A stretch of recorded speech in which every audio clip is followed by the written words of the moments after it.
Olá, alunos! Vamos dar início à nossa terceira aula. Nessa terceira aula, você irá aprender sobre os sistemas projetivos e métodos de representação gráfica.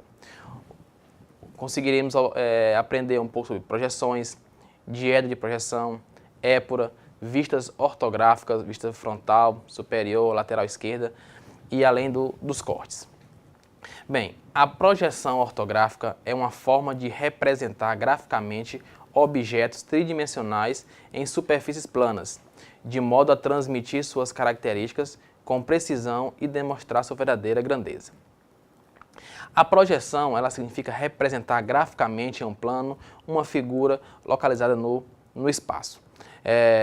Vamos observar, eu quero projetar um ponto P, que ele está no espaço.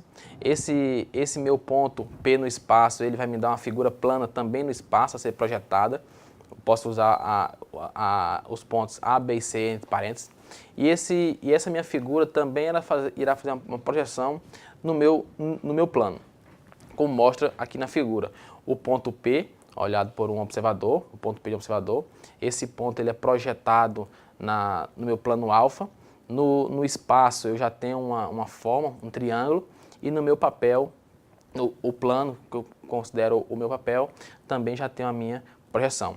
Essa é um outro exemplo também, um ponto O, centro de projeção, é feita uma projeção dela, e essa projeção eu tenho um ponto A no espaço e o ponto E no ponto A também na minha superfície. A projeção cônica ou central, o centro de projeção está a uma distância finita do plano de projeção, como foi os exemplos anteriores, e o raio projetante são divergentes. Na projeção cilíndrica ou paralela, o centro de projeção está a uma distância infinita do plano de projeção e os raios projetantes são paralelos entre si.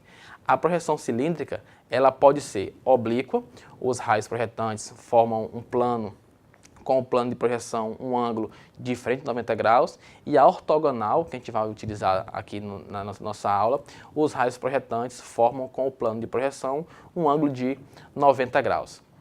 Nas duas imagens, nós temos a projeção cilíndrica oblíqua, onde eu tenho uma angulação diferente de 90 graus, e na projeção cilíndrica ortogonal nós temos uma imagem uma projeção em 90 graus. Uma outra foto, comparando as duas projeções. Na projeção cônica nós temos essa distância finita, enquanto na cilíndrica nós temos uma distância infinita, né? As linhas da projeção cilíndrica elas são paralelas, enquanto que na cônica não. Bem, segue uma imagem em perspectiva isométrica, que vai ser até o foco da nossa próxima aula, e 3 projeções ortogonais dessa perspectiva isométrica. É isso que a gente vai tentar ver um pouco na aula de hoje. A projeção ortogonal, né, eu consigo representar um objeto tridimensional numa superfície plana, onde eu tenho um plano horizontal, um plano frontal e um plano vertical.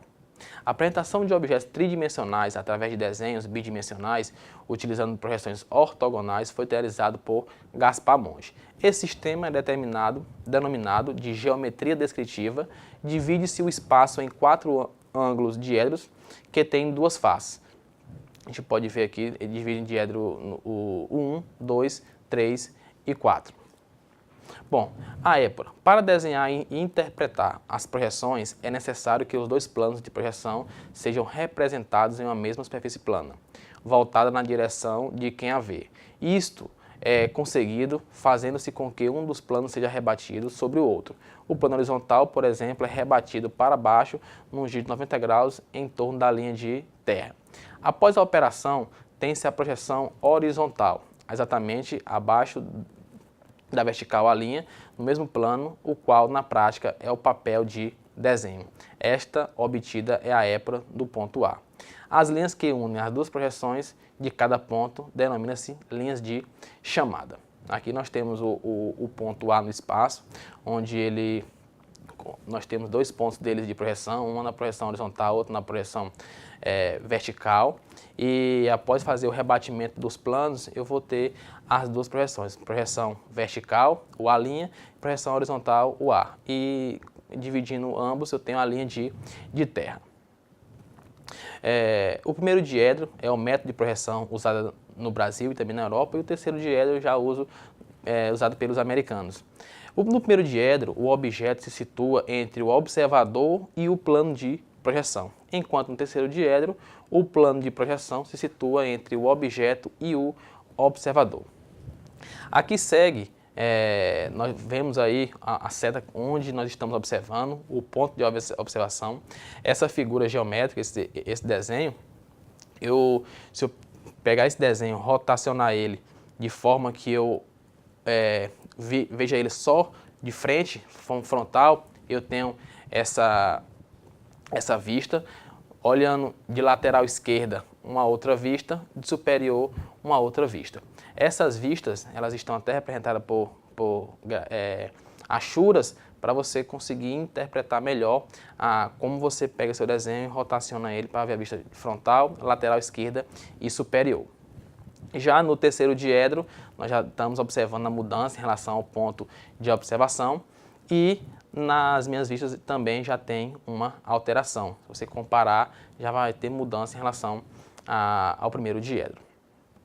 Aqui nós temos as projeções, vendo de frente, lateral esquerda, superior, né? E a forma de como elas ficam representadas. Sempre a vista frontal, abaixo dela a superior e do lado a vista lateral esquerda. Eu posso, para melhorar o entendimento, a gente pode pegar um cubo, né, e abri-lo. Quando eu consigo ter os pontinhos, um pontinho, 2, 3, 4, 5 e 6 pontinhos. Essas faces deles é a minha vista frontal e a posterior, lateral esquerda, lateral direita, superior e inferior, sendo que elas sempre devem ficar nessa mesma colocação, uma do lado da outra. A vista frontal é a que deve ser mais representativa, sendo a vista de referência.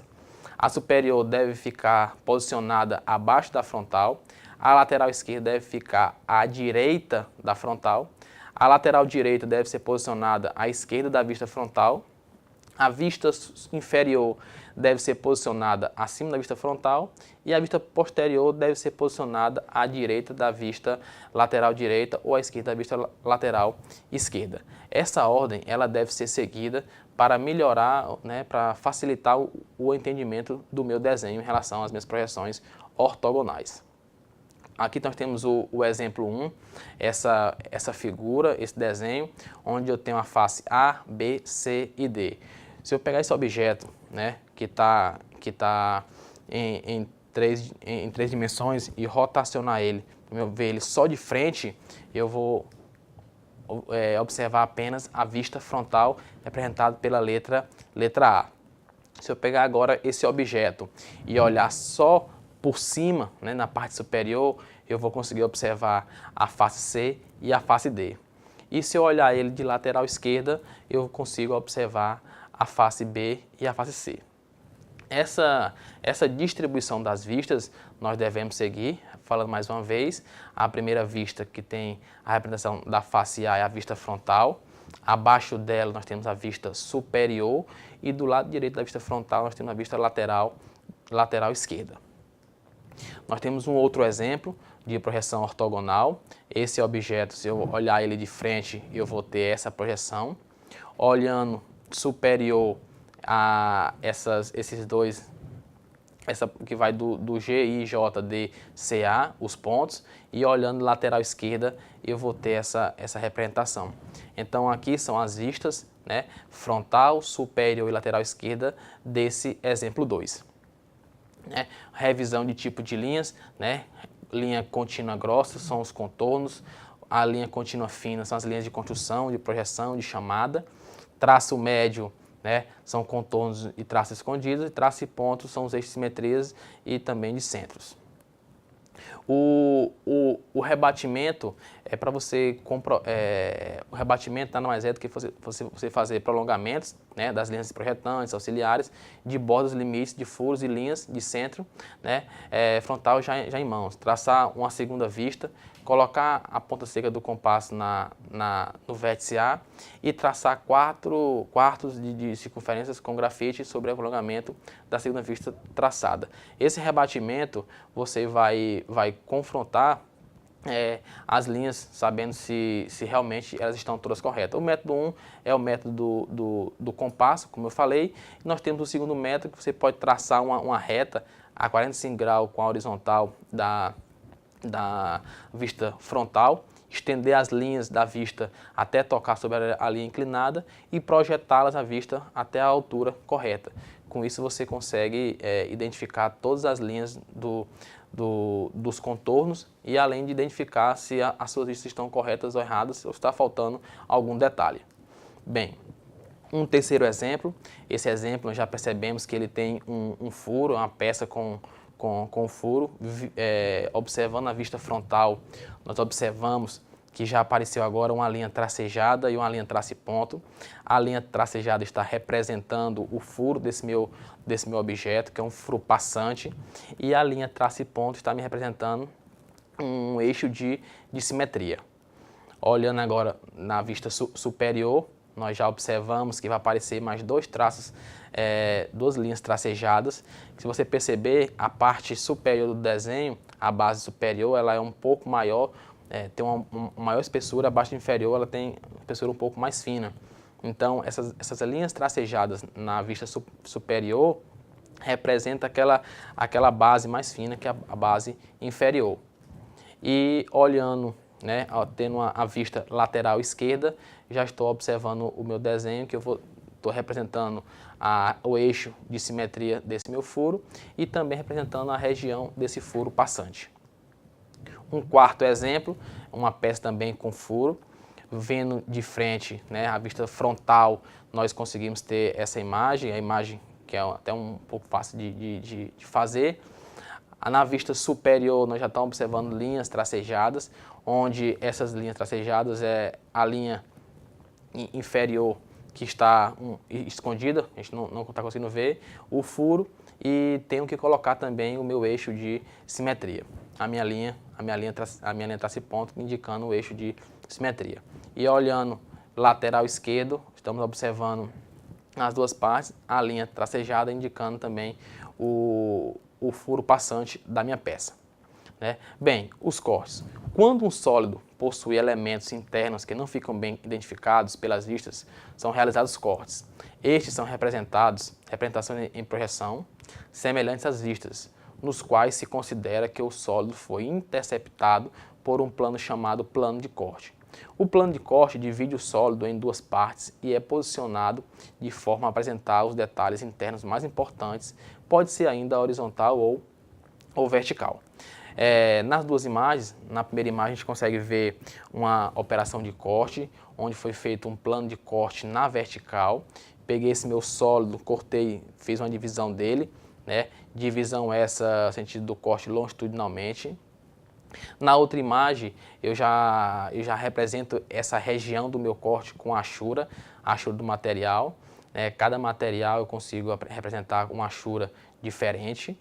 E é muito importante você identificar na sua vista, no caso, a direção da onde foi realizado esse corte, né? Identificar também por letras, que é a posição do plano de corte. Letra indicativa, além da minha direção. Nesse caso aí foi feita uma representação da parte superior do meu desenho. Já um corte, né, um plano de corte na horizontal, eu já pego o meu sólido também longitudinalmente, já separo ele.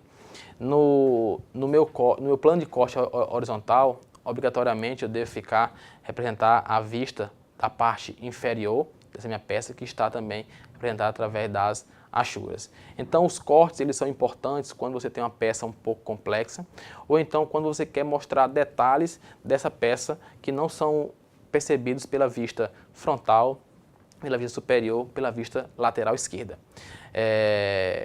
Com base nos assuntos discutidos, respondam à terceira atividade e obrigado.